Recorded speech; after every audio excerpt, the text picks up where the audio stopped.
Hi, this is Tim of the 1916 Company. Welcome and thanks for logging on. If you love this watch, email us Team Mosso at the1916company.com for all of your purchase and pricing questions.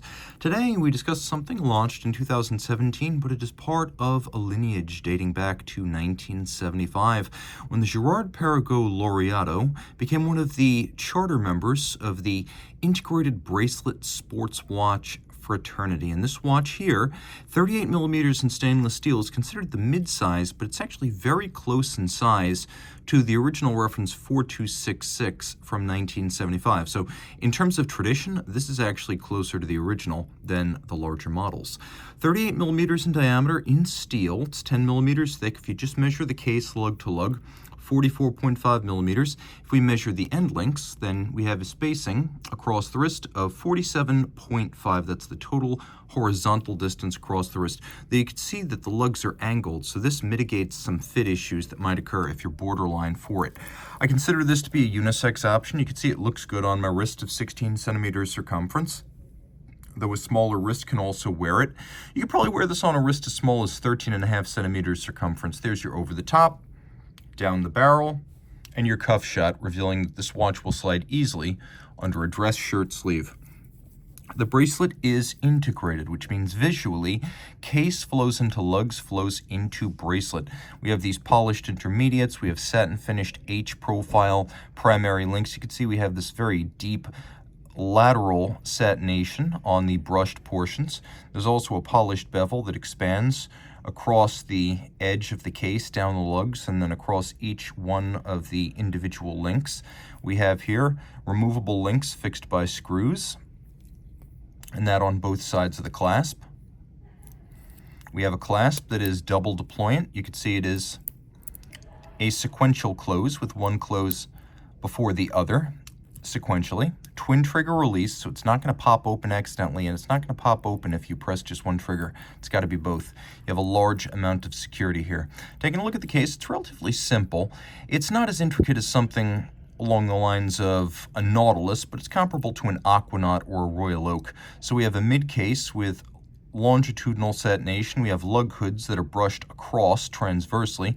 We have a faceted bezel, the geometric form of the Laureato bezel being one of the two design signatures of Girard Perregaux, the other being the design of the three golden bridges. And actually you could see one half of a golden bridge right here as the counterweight to the seconds hand.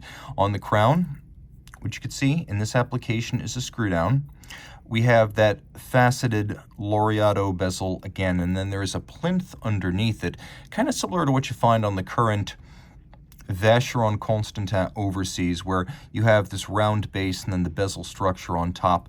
Now, most of the bezel is polished outboard, but on top it has this circular circumferential brushed pattern. We have a lovely blue pyramid or a pyramid type of texturing where we have individual four-sided pyramids, and they create interesting shading effects as you move them through the light. Applied logo as well as indices. We have hands, at least hours and minutes, that are loomed, and I'm going to show you the loom now.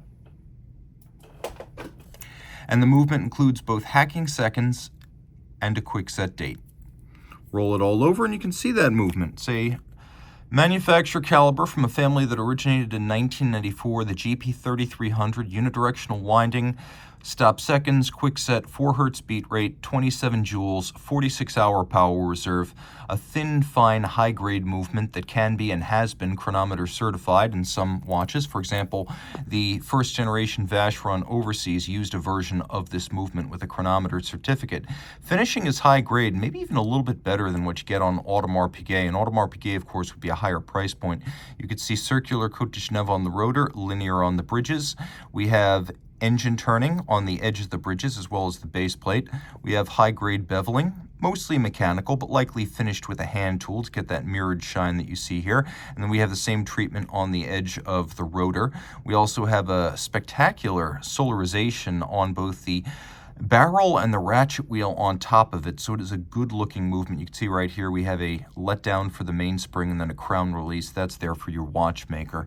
A thin, fine, high-grade caliber that is considered a peer to movements like the JLC 889 and later 899 and the Zenith Elite. It is a good one in a watch that is true high horology from a brand that is once again independent from any group ownership. GP and UN, sister companies owned by their management. If you love this watch, reach out to Team Mosso at the 1916company.com for purchase and pricing details.